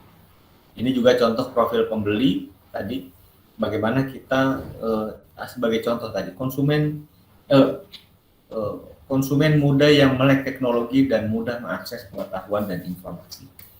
Kemudian pembeli korporasi dengan transaksi kontrak atau lelang. Lelang ini tender ya, dengan transaksi bersifat tender. Kita selalu di tender atau dibandingkan dengan yang lainnya, dikompetisikan. Di situ ada suara petasannya masuk nggak sini? Macam-macam ya, ada petasan, ada suara hewan. Mohon maaf atas gangguan. Oh iya beneran. Baik, ya kayak tahun baru rasanya. Oke. Yang terakhir adalah pembeli yang memilih untuk mendahulukan profil pembeli dari maaf nih, salah tulis ya. Pembeli yang memilih untuk mendahulukan profil penjual daripada produk yang jasa yang ditawarkan. Jadi mereka justru melihat profil penjualnya ini orang yang seperti apa. Jadi banyak ya perilaku pembeli ini macam-macam. Ada yang mereka lebih cenderung melihat profil penjualnya dulu. Nah ini kemudian menjadi peluang tersendiri bagi kita ya, bagi mereka yang lebih mendahulukan profil penjual daripada produk. Sebagai contoh misalnya, saya mau cukur rambut misalnya, rambut saya semakin panjang ya, semakin mendekati gondrong lagi seperti tahun lalu gitu. Nah, saya itu memilih profil tukang cukur ini kan kita milih gitu ya, tukang potong rambut gitu, yang berprofesi tukang potong rambut, kita milih. Ketika datang ke tempat yang sama, kemudian yang orang yang mencukur adalah orang yang berbeda, maka kita berpikir kembali, ini saya jadi cukur nggak ya, nanti tahu-tahu nggak sesuai dengan selera saya, nggak sesuai dengan selera yang seharusnya. Nah ini adalah gaya-gaya perilaku pembeli yang dia melihat profil penjualnya seperti apa. Ya, ini di sisi lain, di satu sisi kita harus sebagai pengusaha harus memperhatikan bahwa oh saya harus ternyata ada sisi-sisi yang harus saya perhatikan, karena pada umumnya orang ya akan ada yang profil pembeli yang dia mencari kenyamanan dulu, dia mencari kenyamanan. Produk itu nomor 2, yang penting saya nyaman sama yang menjual, siapa yang melayani sebuah jasa misalnya, siapa yang melayani sebuah produk misalnya. Nah ini ada perilaku yang menarik, contoh profil pembeli ya, perilaku konsumen yang ada perilaku menarik yang bisa kita perhatikan, dan itu menjadi peluang tertentu dalam sebuah bisnis. Baik, nah itu intinya. Materi yang kedua lebih ringan dibanding yang pertama, tetapi ini adalah satu paket di mana kita memilih pembeli, betapa pentingnya kita memilih pembeli, kita mempunyai, nah ini intinya di sini ya, segmentingnya. Bagaimana kita bisa membuat segmenting sehingga kita bisa mentarget target yang tepat, dan kita pada akhirnya melakukan proses positioning. Ini akan kita bahas di hari terakhir, atau bukan hari-hari terakhir, di 2 hari terakhir sebelum berakhirnya kelas startup ini. Baik, jadi gitu. Sekali lagi mohon maaf atas gangguannya, ada suara petasan di luar sana, mudah-mudahan tidak mengganggu jalannya pembelajaran hari ini.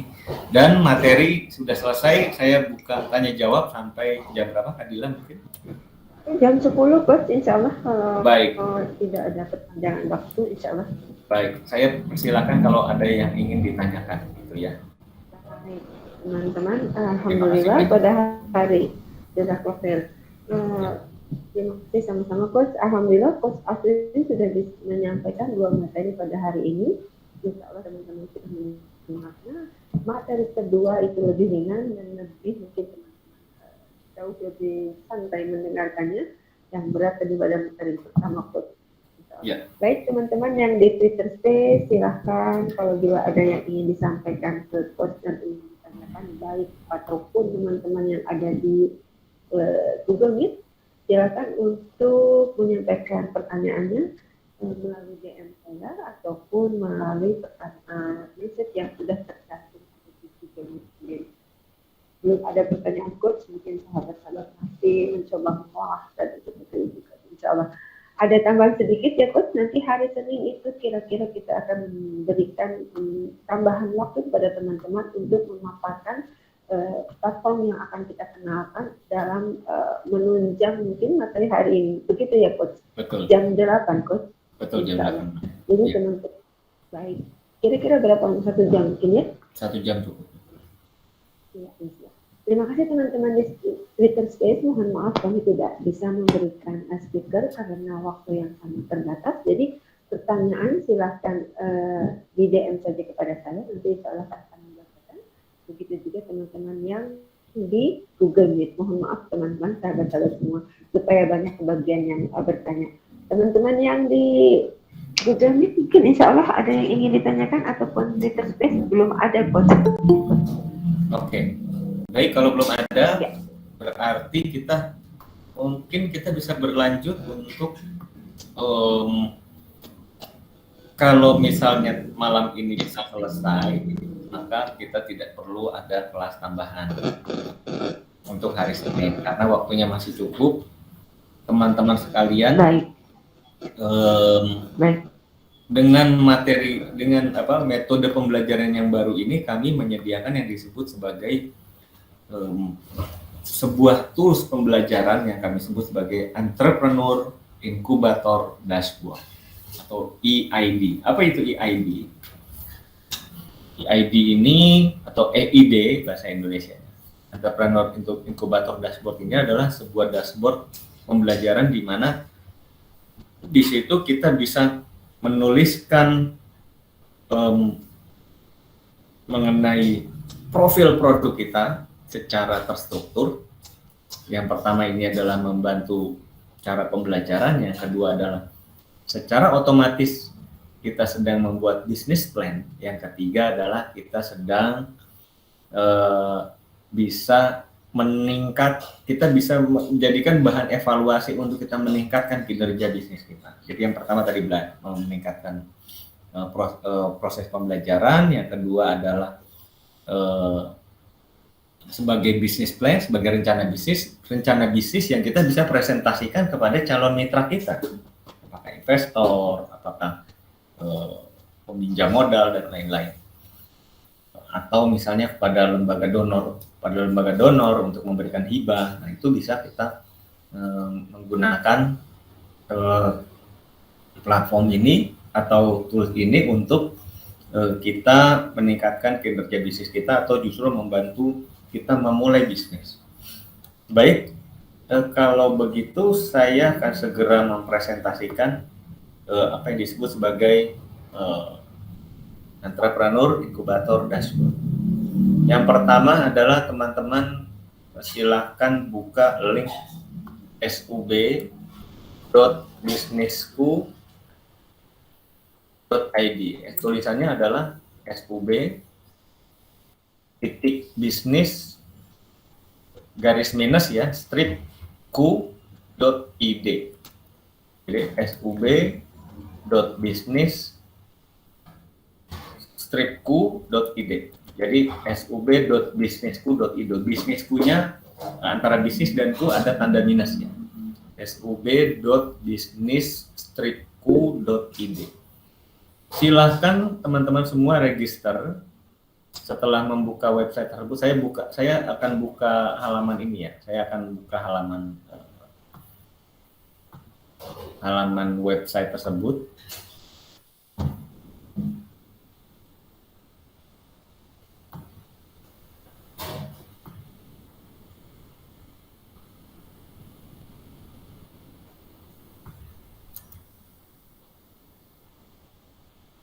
Oh, sorry. Bukan.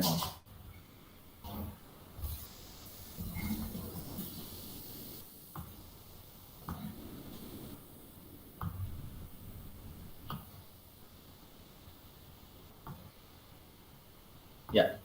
Jadi websitenya adalah sub.businessku.id. Bisniskunya antara bisnis dan ku ada tanda minus. Teman-teman silakan register dulu ya. Yang belum register dia harus melakukan register dulu. Ya, setelah register nanti isi namanya, seperti membuat email seperti biasanya sampai bisa login seperti ini. Ya. Sampai bisa login. Nah, nanti sampai akan menemukan tampilan seperti ini, Entrepreneur Incubator Dashboard Training. Ini yang disebut EID. Setelah teman-teman melakukan registrasi, silakan segera login dan kemudian mengisi atau mengupdate data. Oke. Setelah menemukan halaman ini yang disebut sebagai halaman memilih pembeli, nanti teman-teman silahkan menuliskan jawaban dari pertanyaan-pertanyaan yang sudah dijawab di sini. Kalau diklik di sini nanti belum muncul. Silahkan geser ke bawah. Tuh ada tulisan edit. Tulisan edit, silakan mengisi misalnya permintaan pada produk atau jasa apa yang peluang transaksinya besar.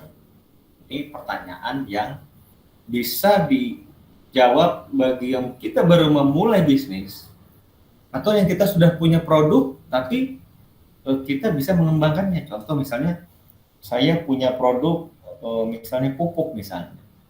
Ya, pupuk organik, saya punya produk pupuk organik. Permintaan pada produk atau jasa apa yang peluang transaksinya besar, ya berarti pupuk misalnya organik cair. Hanya saya tulis seperti itu. Bagaimana cara menemukan peluang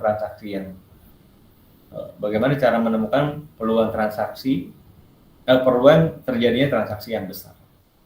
Peluang terjadi transaksi yang besar adalah dengan melakukan kontrak kontrak dengan petani. Nah, peluang transaksinya besar. Yang ketiga adalah produk atau jasa kita sesuai dengan kebutuhan dan keinginan pembeli. Misalnya sudah sesuai. Kreasi apa yang bisa kita lakukan? Apa yang bisa kita lakukan pada produk atau jasa yang ada supaya pembeli tertarik? Bagaimana cara promosinya? Promosinya adalah sesuai dengan selera. Cara berkreasinya adalah promosi uji coba gratis. Uji coba gratis.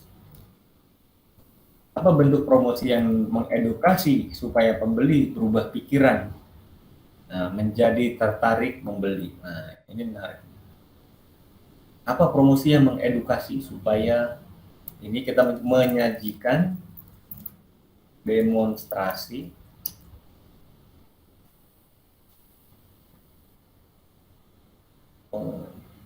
produk dengan sarana video dan testimoni. Oke.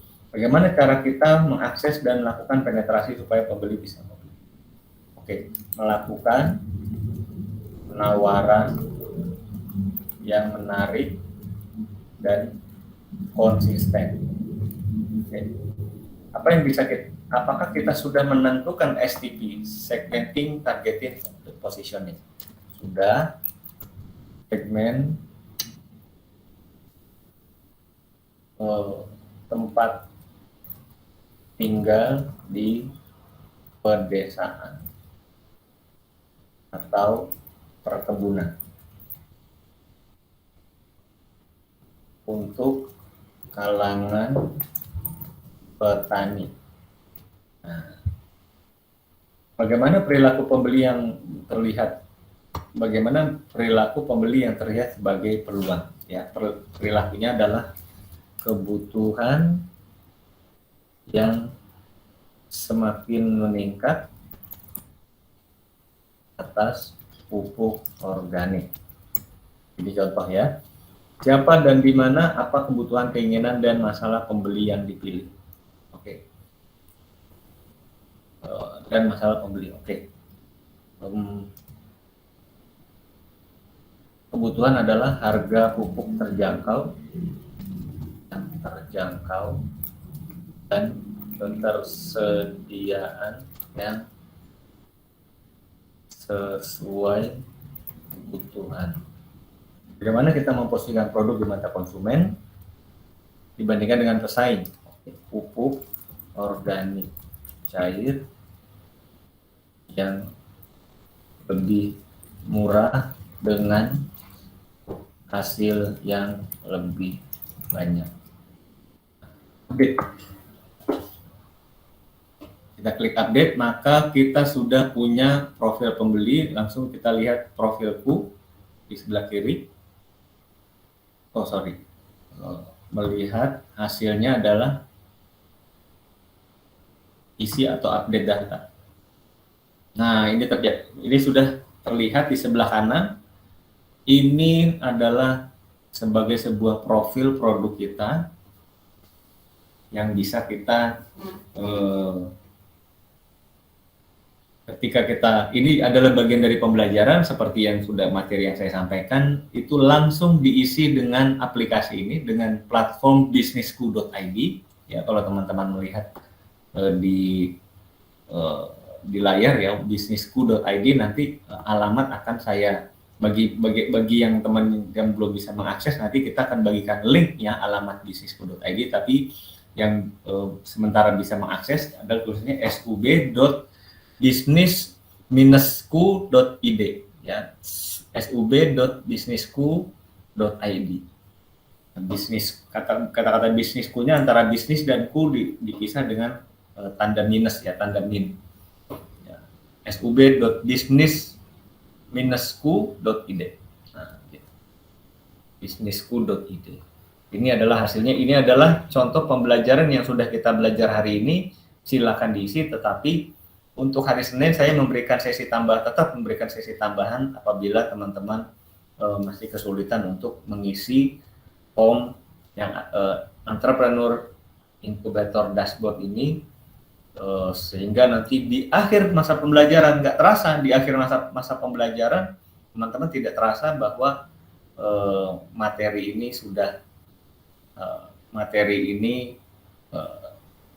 sudah sedemikian banyak yang diterima oleh teman-teman, dan hasil pembelajaran ini bukan hanya sebagai belajar, tetapi sudah merupakan sebuah gambaran utuh dari rencana bisnis yang akan kita lakukan.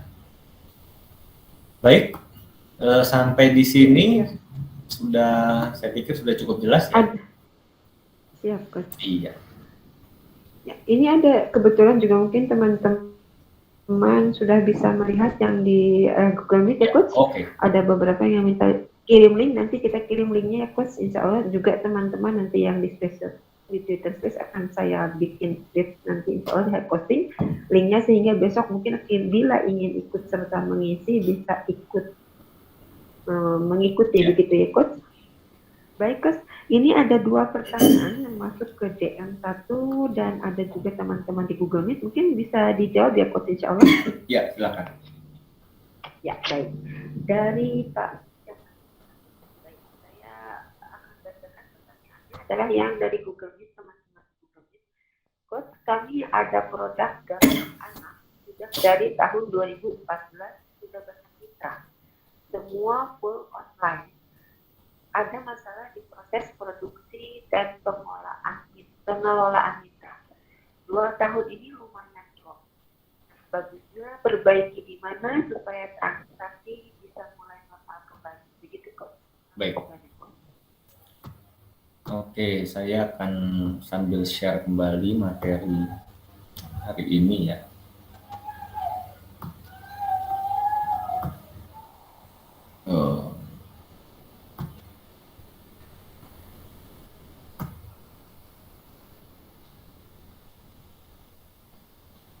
Silakan teman-teman yang di Twitter Space melihat di materi yang sebelumnya tentang filosofi transaksi. Ya, ini pertanyaan tentang transaksi tentu akan dijawab dengan cara filosofi transaksi. Baik.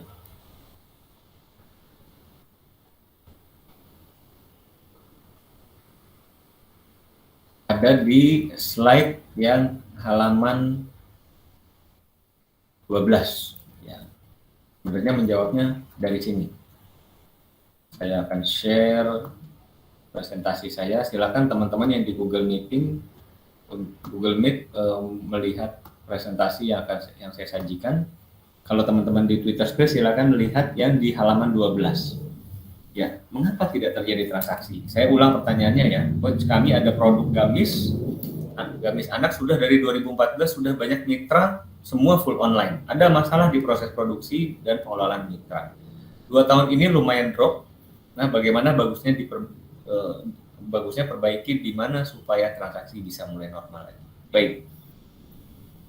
Transaksi itu awal ceritanya adalah di pembeli. Ya, pembeli kalau saya melihat yang disampaikan di sini, maka pembelinya adalah mitra. Oke?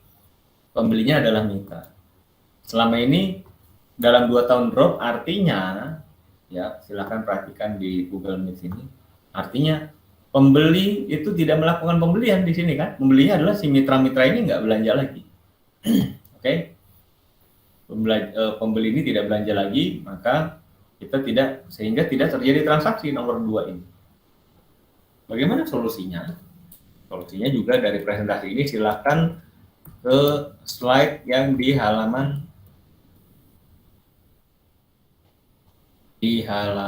24 ya. Yaitu bisnis atau produk lama dengan kreativitas dan inovasi. Sudah punya bisnis atau produk. Ya, ada dua solusi ya, yang nomor 2 dan nomor 3. Ini bisa terjadi. Tidak terjadi transaksi ini macam-macam caranya. Ya, karena produk kita bisa jadi tadi gamis anak itu bisa jadi sudah nggak sesuai lagi, misalnya permintaan tentang gamis anak ini sudah nggak trending lagi gitu misalnya, ya, saya nggak tahu sih, itu tergantung dari hasil bagaimana kita memahami pembeli. Kita mulai menemukan dan memahami bahwa kebutuhan dan keinginan pembeli tidak sesuai dengan produk yang ditawarkan. Bisa jadi si para pembeli ini yang mau membeli gamis ini tidak sesuai dengan selera mereka, apakah warnanya, apa bahannya. Karena walaupun market kita adalah para reseller ya, atau mitra ini pada akhirnya bergantung dengan selera konsumen. Ya, bisa jadi mitra itu nggak beli sama kita, ternyata selera konsumen sudah bergeser misalnya. Permintaan gamis anak sudah tidak sebesar dulu. Ada heboh misalnya di acara televisi, ada acara apa, wah ada anak pakai gamis, semua pakai gamis. Anaknya minta dibeliin, acara di sekolah masuk jadi heboh. Nah, ketika tidak jadi trending lagi, maka bisa jadi permintaan itu menurun. Bisa jadi, saya nggak tahu, ini hanya perkiraan subjektif saya aja. Atau sekarang gaya gamisnya dengan bahan yang berbeda misalnya.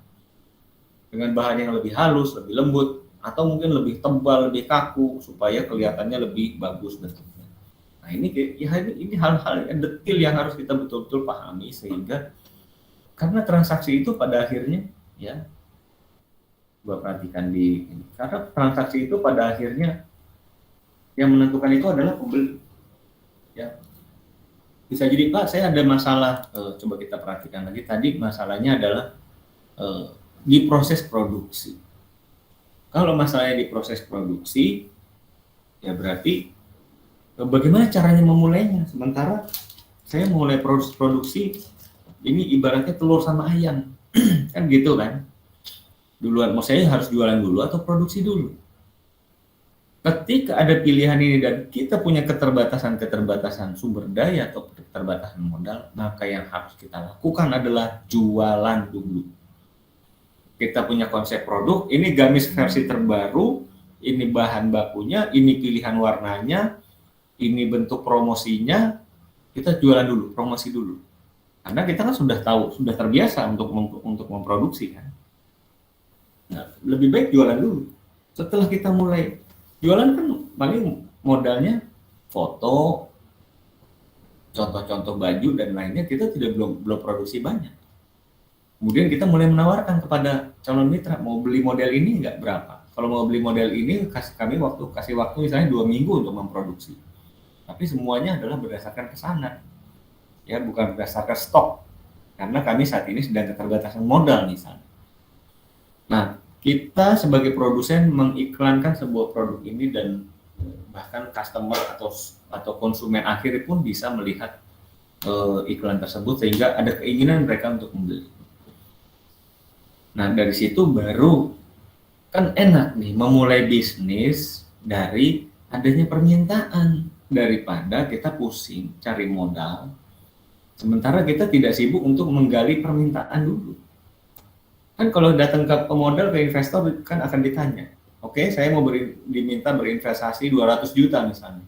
Pertanyaan saya, kamu mau jual produk itu kemana? Itu pertanyaan yang sangat umum yang ditanyakan oleh investor. Anda mau beli mau produk modal yang saya kasih kemudian dibuat produk sebagai stok jualan, yang beli siapa? Belinya berapa banyak? Ya, yang pertama belinya siapa, yang kedua adalah belinya berapa banyak, yang ketiga adalah sistem pembayarannya seperti apa, mundur nggak bayar, tepat waktu nggak, atau cash and carry. Kemudian pertanyaannya, saya ini dapat dikasih untung berapa? Nah, investor kan gitu pertanyaan. Nah, inilah yang akhirnya perlu kita cermati di dalam ketika kita mencari modal misalnya. Padahal, Twitter saya runtuh ini. Twitter space saya runtuh. Ya, Kak Dila sama Bang. Iya, Twitternya kenapa, Coach? Tapi ada, Coach, masih ada, hanya gitu? tidak ada suara dari Coach. Iya, Okay. tapi mungkin goyang kayaknya, Coach. Baik. Saya lebih baik saya ulang aja ya. Untuk Ya, Twitter Space saya coba mungkin. Iya. Suara saya terdengar, Coach? terdengar, ya. Teman-teman, oke. Teman-teman, ini kebetulan coachnya ada mengalami kesulitan di Twitter, jadi mungkin akan kita runtuhkan dulu atau bagaimana, Coach? Sudah saya tutup. Oke, siap. Tapi masih ada loh, Coach. Masa? Oke. Waduh. Baik, mohon maaf teman-teman sekalian, ini ada masalah teknis yang di luar. Mungkin sahabat semua yang ada di Twitter Space, mohon maaf ini ada kesulitan di Space. Space akan kami runtuhkan dulu, nanti insya Allah akan kembali dibuka kembali. Terima kasih, mohon maaf teman-teman. Ya, Coach. Ya, sudah saya buat Twitter Space yang baru. Segera saya undang Kak Dila. Oke. Kalau melihat saya, Coach juga. Ya, siap, Coach. Ya. Dilanjut, Coach, mungkin teman-teman silahkan. Dilanjut di Google Meet saja, nanti Twitter kita lanjut lagi, Coach. Baik, oke. Ya, saya lanjutkan di Google Meet ya. Jadi pertanyaannya seperti itu.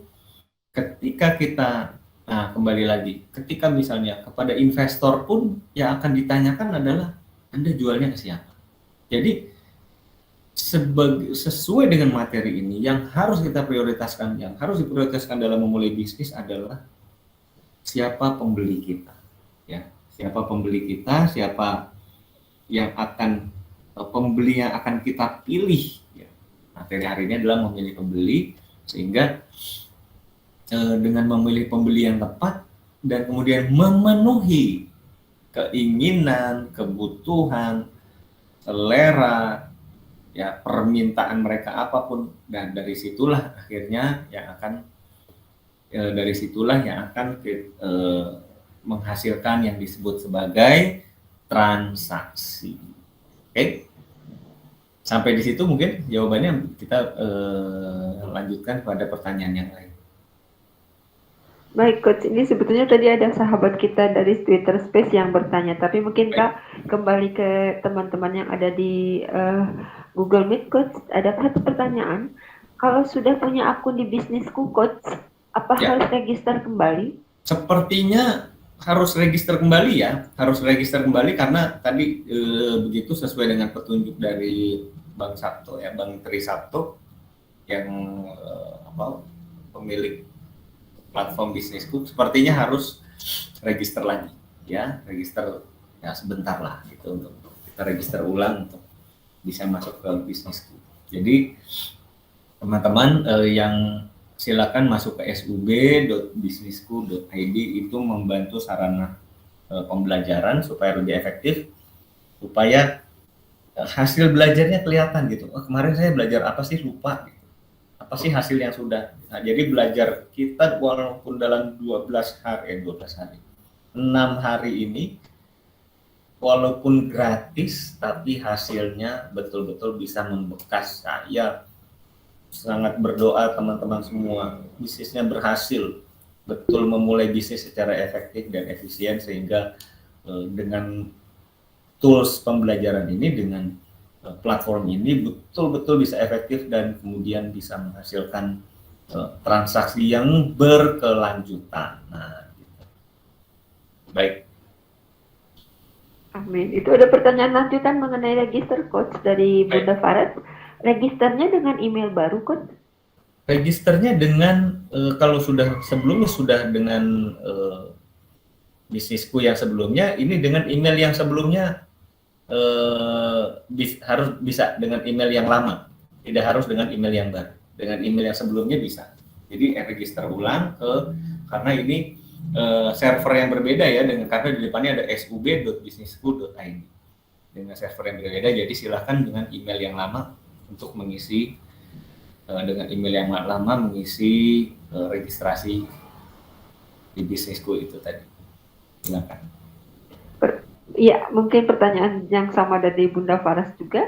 Ini registernya harus dengan desktop mode ya, Coach, muncul beda soalnya katanya, Coach.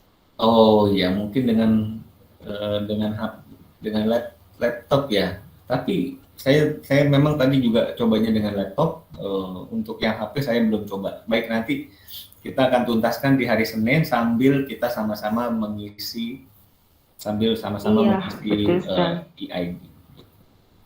Baik, siap. Sepertinya memang harus Senin ini kita harus membawa kelas tambahan untuk khusus demo mungkin seperti ini, dan teman-teman mulai sekarang mungkin silahkan mulai membuka tadi yang skub.business-ku.id-nya. Nanti kita hari Senin kita coba, besok pun mungkin nanti besok malam kita coba kembali. Mudah-mudahan di hari Senin jauh lebih memahami seperti itu ya, Coach, khusus untuk platform itu. Hanya ada pertanyaan yang tertinggal dari teman-teman di Twitter Space, mungkin saya akan bacakan, Coach, dari akun Gajah Barong. Assalamualaikum, saya punya bisnis yang sudah berjalan 8 tahun lebih, yaitu ternak kambing. Sampai sekarang masih berjalan, hanya belum bisa maju karena saya belum bisa all out mengawasi peternakan karena masih kerja. Apakah bisnis ini masih tetap bisa dijalankan, Coach? Lalu ada beberapa teman yang ingin investasi di usaha ternak kami, tapi saya tolak karena saya belum totalitas terjun di bisnis saya sendiri karena masih kerja. Untuk saat ini saya masih menjadi seorang untuk mengurus kambing dan ternak. Sebaiknya apa yang harus dijalankan, Coach? Terima kasih banyak, Coach. Baik, terima kasih. Yang pertama adalah tentu karena ini kebetulan materi ini tentang transaksi ya. Dan transaksi yang pertama adalah ketika secara transaksi tidak ada masalah, artinya ternak kambing ini siapa sih yang nggak beli kambing kan? Pembelinya jelas, transaksinya jelas, berarti itu sudah menyelesaikan banyak sekali permasalahan di dalam bisnis kita. Yang kedua adalah masalah fokus kita mengurus bisnis, kemudian kita tidak bisa menerima investor sebagai mitra pemodal. Tentu itu kita akan bahas di pembahasan yang selanjutnya tentu saja. Saya lebih melihat hal ini banyak hal-hal yang non teknis ya, Kembali lagi sebenarnya dikembalikan kepada niat kita. Apa yang kita inginkan dalam bisnis ini? Dalam hal ini tentang kambing misalnya. Apa yang kita inginkan sih sebenarnya dalam bisnis kambing ini? Hanya dalam waktu 8 tahun apakah memang hanya sekadar mengisi istilahnya sebagai sampingan? Kalau memang dari awal niatnya sampingan, tentu hasil-hasil sampingannya pun ya kita cukup syukuri karena memang kita niatnya hanya sebagai sampingan karena masih bekerja. Kalaupun tidak bekerja, kalaupun kita mau tingkatkan ya, kita tingkatkan kapasitas bisnis ini, tentu harus ada effort yang lebih, harus ada usaha yang lebih di sini. Apakah kita mulai punya tim? Tadi tim ya nomor 1 sudah jelas investornya ada. Kita akan merekrut investor penanam modal untuk kemudian dia menjadi bagian dari tim kita. Dari tim tim pemodal maksudnya. Yang harus kita hitung adalah ketika dia berinvestasi, nanti bagaimana kita mengembalikan modalnya dan memberikan keuntungan, kan idealnya seperti itu. Semua harus dihitung secara detail. Sejak penjualannya, kemudian eksekusi pada saat beternaknya, sampai dalam hal pembayaran dan lain-lain, itu harus sempurna perencanaannya ya, harus melakukan perencanaan yang sempurna sehingga si investor ini dalam hal ini adalah juga sebagai customer kita ya, karena dia menginginkan sesuatu dari yang kita tawarkan gitu. Nah, jadi kembali lagi, apa sih sebenarnya kita mau bisnis kambing ini, ternakan kambing ini mau kita apakan sebenarnya. Dan tentu semuanya ada hitungannya ada hitungannya, kita hitung secara detail. Ketika kita scale up, ya scale up itu diperbesar bisnis ini atau penjualannya lebih besar, operasionalnya lebih besar, tentu effortnya lebih. Ya, bagaimana caranya kita bisa berguru kepada para peternak-peternak yang lain yang lebih besar yang sudah berhasil. Intinya itu akan dibahas dari materi besok ya, di materi hari terakhir tentang manajemen operasional. Ya, bagaimana kita melakukan perencanaan, melakukan organisasi, melakukan apa namanya yang disebut sebagai manajemen, melakukan ya intinya adalah bagaimana kita membuat sistem. Ya, ketika hal yang kita kerjakan semakin besar, maka yang harus kita buat adalah sistem. Ya, sesuatu hal yang besar, bangunan yang besar, ya operasional yang besar yang berjalan itu yang disebut sebagai sistem. Ya, sistem yang berjalan secara otomatis. Nah, itu berarti yang harus dilakukan ketika kita menginginkan usaha kita lebih besar dan berjalan sesuai dengan tujuan usaha itu didirikan. Baik, mungkin sementara itu yang bisa saya jawab. Ya, Bila. Ya. Ya, siap Coach. Terima kasih banyak Coach. Pertanyaan juga sudah tidak ada lagi Coach. Alhamdulillah. Baik. Begitu tepat jam 21.55 teman-teman sudah selesai mungkin materinya dan juga pertanyaan sudah tidak ada lagi Coach. Kebetulan masih ada sisa. Alhamdulillahirrahmanirrahim teman-teman. Malam ini Coach sudah menyampaikan 2 materi secara maraton. Masya Allah. Sehat-sehat Coach. Jadi kita semua tetap semangat mungkin Insya Allah mungkin sudah selesai hari pertama kita kelas gratis membuka bisnis ini Coach. Alhamdulillahirrahmanirrahim sahabat-sahabat semua. Tinggal sekarang bagaimana nih Coach? Apa rangkuman kira-kira yang harus kita simpan satu paragraf ini yang akan harus segera ditulis oleh saya ini Coach? Baik. Kesimpulannya Coach, silakan Coach. Kesimpulannya adalah dengan kita memahami pembeli, dengan kita kemampuan kita, kemudian kita sudah punya pola sekarang. Pola ini adalah punya kebiasaan baru. Kebiasaan baru kita adalah kita mencoba memahami pembeli. Apa perilaku mereka? Perilaku ini kan sesuatu hal yang berulang, sesuatu hal yang menjadi kebiasaan. Maka itu ketika itu berulang dan kebiasaan itu menjadi pola perilaku. Pola perilaku apa? Perilaku pembelian. Perilaku mereka mengeluarkan uang, mereka mengorbankan uangnya untuk suatu hal, suatu kebutuhan, suatu keinginan, suatu fungsi, suatu solusi, suatu fungsi suatu produk ya. Nah, itulah yang akan mendatangkan yang disebut sebagai transaksi. Ya. Transaksi itulah yang akhirnya mendatangkan arus kas. Arus kas ini apa sih Pak? Keren sekali istilahnya arus kas. Intinya arus kas itu adalah kita dapat duit, intinya itu aja. Kita dapat uang.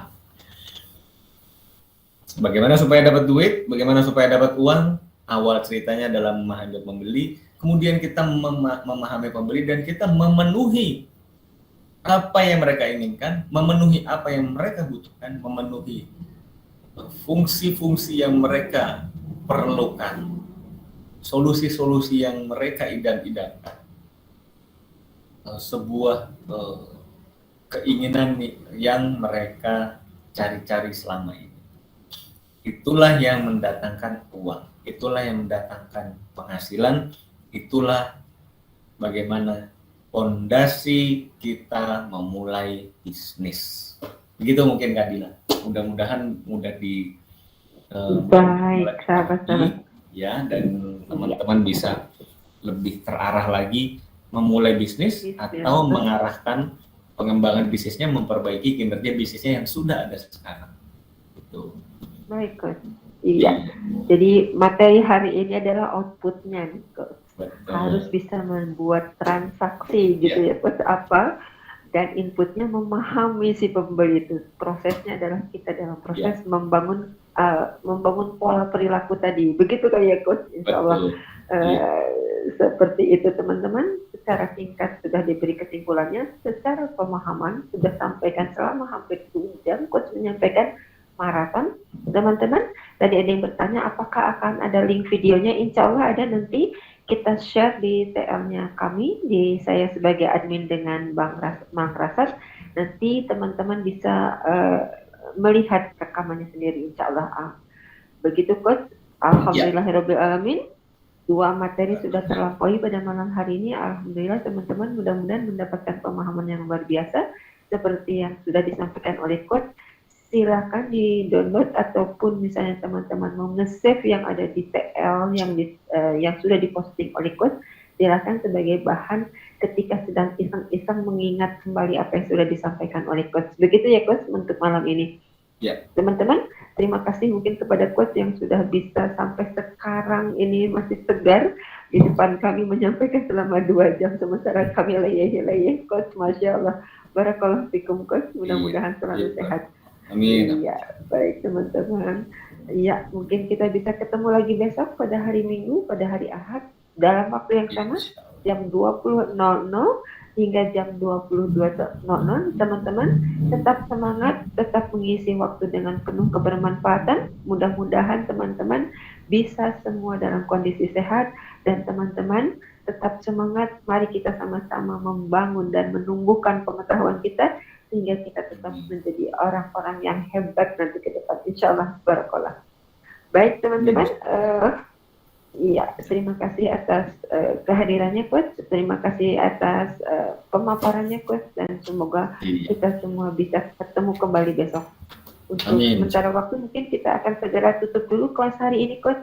Teman-teman yang di Space, teman-teman yang di Google Meet, terutama yang di Space, mohon maaf karena secara teknik saya sendiri sering mental, dan Coach sendiri juga rutin mungkin karena ada lagi sahabat Anis lagi ada di Space kayaknya Coach. Baik. Teman-teman semua, kita tutup pertemuan kita malam ini dengan mengucap hamdalah, alhamdulillahirobbilalamin. Semoga keberkahan ada selalu dalam kehidupan kita. Kita tutup dengan membaca surat Al-Asr Coach. A'udzubillahi minasyaitonirrajim. Bismillahirrahmanirrahim. Wal 'asr innal insana lafi khusr illa ladzina amanu wa 'amilus solihati wa tawassaw bil haqqi wa tawassaw bis sabr. Terima kasih teman-teman. Subhanaka rabbil izzati amma yasifun wa salamun alal mursalin walhamdulillahirabbil alamin. Subhanaka Allahumma wa bihamdika asyhadu alla ilaha illa anta astaghfiruka wa atubu ilaik. Mohon maaf lahir dan batin atas segala kekurangan pada hari ini. Sampai ketemu besok. Selamat beristirahat. Assalamualaikum warahmatullahi wabarakatuh. Waalaikumsalam.